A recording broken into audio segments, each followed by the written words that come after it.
Hi there guys, Sam here. Yeah, you join me in the Golf R, and as the title suggests, just to go over a bit of Q&A really. So yeah, I've got my notepad here, sort of old tech really. And essentially I've just gone through kind of all the comments over the last sort of couple of months. And yeah, just to kind of share with you guys kind of what you've all been saying, and to answer your questions kind of in a video. As well as obviously, I'll do my best to try and get back to you sort of directly in the comments as well. But yeah, I thought I'd go through about 10 people who've commented.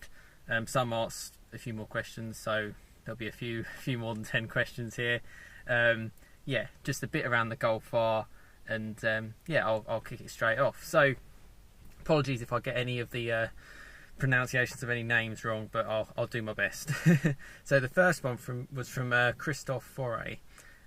He's from Belgium in Antwerp, and there's probably a really good comment. He actually asked about 5 or 6 questions, so I'll kind of go through them now. The first one he asked is actually saying, is the standard audio sufficient? You can upgrade the audio in the Golf R. I'm not too sure what the upgraded system's like. Again, you guys in the comments might be able to tell me. As for the standard one, I think it's really, really good. Absolutely no complaints. Sounds fantastic.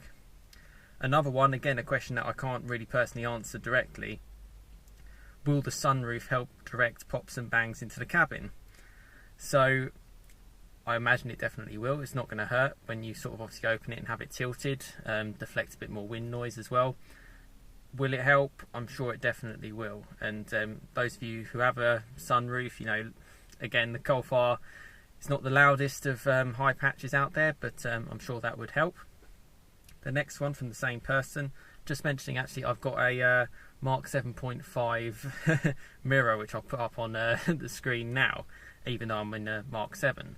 So the reason for that is very, very late Mark 7s. They actually updated a few things, I think in preparation for the 7.5, and the mirror was one of them. So it's kind of like a frameless mirror. I absolutely love it. It actually does set off the car quite nicely, and it's something, funny enough, you're looking at quite often. So yeah, I'll put that up on the screen. That's why I have it. It's a very late, literally just before, well, a month before, certainly in the UK, this is April 2017 car, before the Mark 7.5 came out. Another one is, do I have dynamic light assist? Now, I don't actually 100% know. I know I've got the lights when you sort of turn the steering right and left. It will light up on the right and the left. I don't know if that's dynamic light assist. I don't think it is. I'm assuming that's if it follows the road and bits. Someone might be able to help me out on that. The next one was, which production year do you recommend if you're on a bit of a budget? This is again from the same person here. And to be honest, I haven't seen from anything from the community that suggests anything from a Golf R in the UK anyway from 2014 through till present day has had any specific problems. And you know, there's no major faults. It's just general sort of maintenance, keep an eye on. I know I've had a few issues with the coolant. I think that's probably on all models. It's just going to drink a little bit more. It's a thirsty car. I don't think there's any problems around any sort of model year for this kind of car. The Golf is a very solid, well-made car. Again, from the same person, is high mileage a concern? I don't think so. Engine is bulletproof. It's a really, really strong car. If it's well maintained and well serviced, I wouldn't be particularly worried if you're on a budget to get a high miler car. Maybe look out for how many owners. If it's like a 1-owner car or a 2-owner car, that's pretty good. It may have well been looked after. If you've sort of got a 3, 4, 5 owner car, I would be a little bit more worried. And the final question from Cristophe Foret is, are short commutes okay? And on that one, I'd say for all cars, generally getting the engine warm is the best thing. I've done a video on that before. And the car can cope with it. It's again this normal stuff. I do some long commutes, I do some short commutes. The car's going to be preferred to be warmed up and generally driving for longer. In fact, the longer you drive it for, the better it is. I've had about 4 or 5 hour drives in this car, and it just doesn't miss a beat. And you can do, if you do, I have sort of 5-minute commutes to the office. It's not the best for it, but it can cope with it just like any car. Right, I'll move on to the next person. There are more people to go through. And for reference, all these comments are actually on across all my videos, so it's not like this is just one specific video. I can just check through all the comments that you guys have kind of given to me across all my videos. And again, this is why it's great to comment. I'll always try and kind of get back to you. But the next person is Gaz Packer. And again, not really a question, but kind of like when the 3 years are up, what can you do? What can you actually upgrade to? So I suppose a lot of people get this car kind of on finance or lease and on a certain, 2, 3, 5 year deal. What can you actually go to? It is that kind of all complete car. And something I've kind of thought about myself as well. It all does depend on your taste, but it is such a complete all-round car. As Gaz suggests, it can make other cars feel pretty mundane, and in comparison, I know people can kind of say the Golf R is a little bit toned down than other cars, but to be honest, it's really not. In isolation, this is a ridiculous car, and compared to any car out there, it can really match anything. And I've said it before, I think it's just as good as a cruiser, say like a BMW 3 Series, and it's just as fun on a back road as any hot hatch. Well, certainly up there with them. So as to what to upgrade to, it's all preferential choice. Potentially the next Golf, maybe based on my last video. You never know. The Golf R420, maybe try to upgrade to that. But yeah, I mean, again, people commented before they go from Golf Rs to another Golf R. I mean, on my mind, potentially, as time goes on, I could consider a DSG Golf R to try, but obviously for now I absolutely love it. But yeah, very difficult one to answer, and very kind of personal, those ones. The next question was from Boomerang 2. So, does the R justify the premium over the Fiesta ST? Now, I have included a few Fiesta ST stuff in my kind of videos before, just because it's my, I owned one for 4 years. My other half has one now. It's a pretty good 2-car garage, to be honest. Does it justify the premium? Yes, it does. It's a very quality car. It is probably one of the windiest days of the year today, and I'm sitting in the car. I'm pretty sure you can hear me very well, and it's amazing. You could be talking to someone, and the moment you shut the window or shut the door, bang, it's not even like you can slightly hear them. It's a very well insulated car, very, very well made car, and that is where you pay the money, really, to be honest. Fiesta's build quality is built to a budget. This is very premium. It feels really, really nice, certainly from my perspective. So I would say yes, it does justify the price. The next one was from Paul Shuttleworth, and it's do you need a software update for the performance monitors? So again, I'll put it on screen. So on the performance monitors, it's essentially, it'll give you like kilowatts and temperature readings and all kind of things to play around with, which are really accurate to like your throttle inputs and bits like that. Unfortunately, I believe, this is from my research, it only arrived in May 2016 cars. So if you owned a Golf R before then, unfortunately it's not something that's part of your system, and it looks like it's quite difficult to retrofit as well. If you've got a Mark 7 Golf R after May 2016, you should have it, and you should obviously have the benefits of it. And obviously if you own a 7.5, you'll get it as standard. So yeah, that answers that question there. The next question from Rob Wotton, is Apple CarPlay standard on the 7.5? And the answer to that simply is yes. I've had issues, as you know, videos before, with Apple CarPlay, Android Auto not working on my 7. That's because it's an optional extra, and they want to charge me £220 to have it, which I'm not going to do. I've got my mount, so I'll stick with that. But for a 7.5, it's completely standard, which is thumbs up for VW there for not charging people extra. The next person, Heathoutmeal. So a bit of a statement, but something I thought I picked out to kind of say. VW UK customer services are very good, dealers are hopeless. That's kind of basically what I've kind of experienced, and I think that's kind of what other people experience as well. They're actually on the phone to the VW network. It's actually really, really generally good, and they're really responsive in getting back to you and talking to you and getting you to understand about the car. That's their job.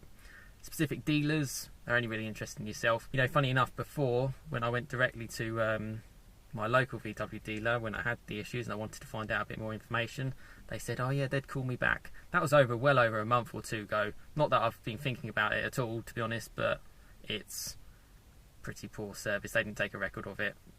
Pretty hopeless, to be fair. They're just after your money. Usual stuff on that. The next one, the 7th one, is from Fran Prodigy. So, and this is quite good actually, because I know a lot of people who watch this have a DSG Golf R. I think 90% in the UK anyway own a DSG. It's quite a rare thing, a little bit on the manual. So a DSG related question. It says, DSG manual mode, is it really manual? Do you have full control? And from what I've seen from the answers from the person in that comment, is it will hold on to gears quite well. And again, what I've heard, it's better than other cars. It won't just up change like really early by itself, even in manual mode. But if you do hit the red line, it will change up for you automatically, whether you're in manual mode or not. That's obviously just normal to protect the engine. So that answers that question there. The next one is from Adam Wright.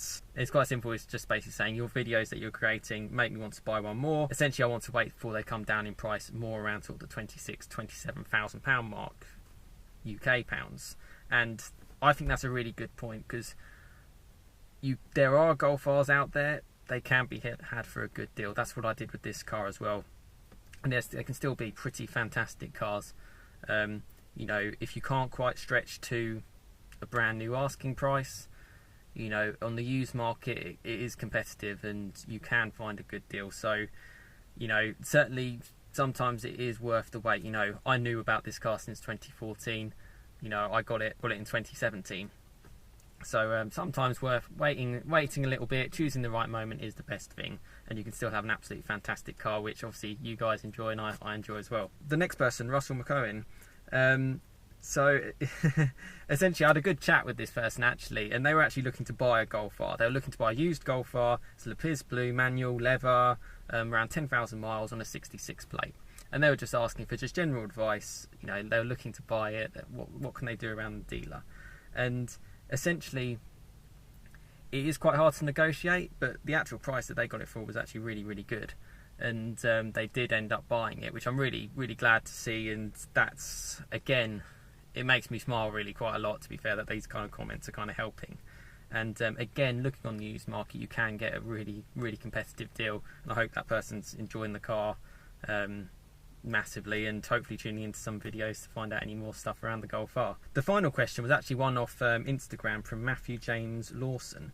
So I do get a few chat messages just on Instagram. Again, I've got my Instagram kind of link around here somewhere, or picture somewhere around here.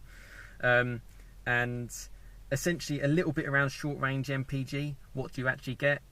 Just a bit more specifically, again, I've got a whole playlist on kind of economy videos. But short range MPG, you can see sort of around sort of mid to low 20s. If you're just setting off for sort of like a very short drive, that's just going to be expected. It can creep up to the high 20s, but you're rarely, in a very short journey, you're going to get into 30 miles per gallon. Similar to any car, really, that's kind of quoted around that. The final thing from that same person was, is there kind of anything I don't like about the Golf R? And to be honest, as a whole, obviously I own the car, so I obviously like it plenty. It is a ridiculously capable car all round, and I certainly can't nitpick at anything of its sort of dailiness for me personally. I suppose on the limit, is it as adjustable as a lighter car, more focused car? Maybe not. Slightly on the heavy side, maybe, and maybe the looks could be slightly out there. But honestly, it's such minor things, and the looks of the Golf R I absolutely love. I love the subtle looks. I love it in limestone grey, the colour that I've got it in. Yeah, I like the 40th anniversary of the Club Sport S as well. They look great. They look more aggressive. But it's just such a great daily car. And again, the positive kind of on a heavy car. On an extremely windy day when we've got gale force winds, it's as safe and as secure as anything. You can just be cruising along and you can't even notice anything. It's the same when it's chucking it down with rain. It's such a secure, safe place to be. And on kind of the slight lack maybe of adjustability compared to other cars, it's still plenty fun. And you know, you can certainly have a good time in the car, and I've had plenty of fun drives on it. I've absolutely loved it.